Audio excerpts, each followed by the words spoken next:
Ayan. Nag-stop yung pukpok sa taas. Parang nasa uluhan ko lang yung nagpupukpok. Sumasakit tuloy ulo ko. Ingay. Buti naman yung mga manok nag-stop na din. Kaloka yung mga ingay nila. Bibili, gusto kong bibili ng ano bang maganda yung gagamiting microphone? Yung pag mag-live tayo, gagamit ng microphone. Yung yung may noise. Mga tao na naman yung maingay dito. Yung mga yung may noise reduction. Yun ba yun? May ba kayo suggest na maganda gamitin? Microphone. Para pag mag-live, hindi na maririnig yung mga ingay-ingay sa kapaligiran.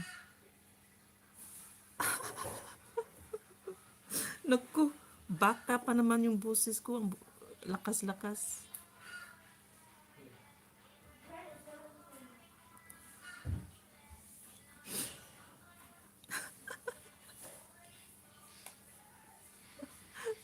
Utut.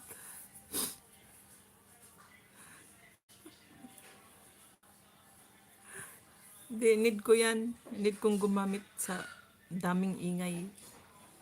Tuwing nagla-live ako. Nakakainis yung mga ingay.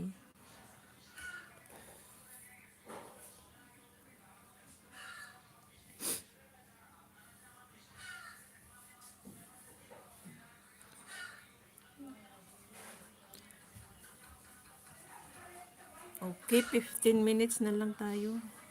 Naka 50 minutes na ko. Gawin ko lang 15 para 1 hour and 5 minutes.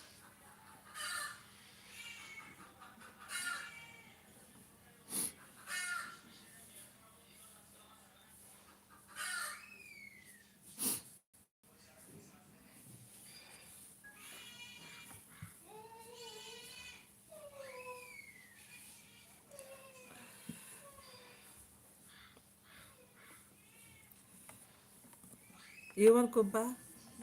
Ba't mga ganun? Ba't mag-ingay-ingay pa sila? Iba-iba yung mga style nila pag gustong mangitlog. Yung kung ilagay mo sa sa iba na itlogan, ayaw. Doon talaga mangitlog sa naumpisahan niya. Kung saan siya first day na nag-itlog, doon talaga siya palagi balik-balik. Kung ilagay mo sa iba, ayaw, aalis. Tapos pag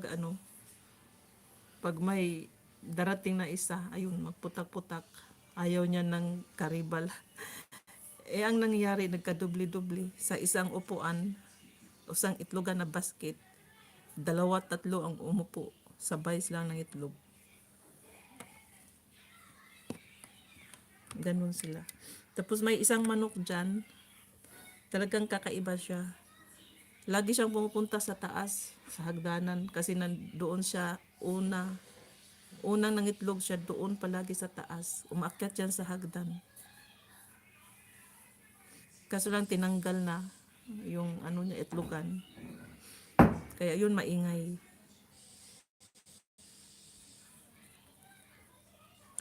Labas-pasok. Naghahanap siya sa upuan niya. Doon sa may hagdanan. Ganun din pala sila, no? Mga kakaiba din yung mga style nila.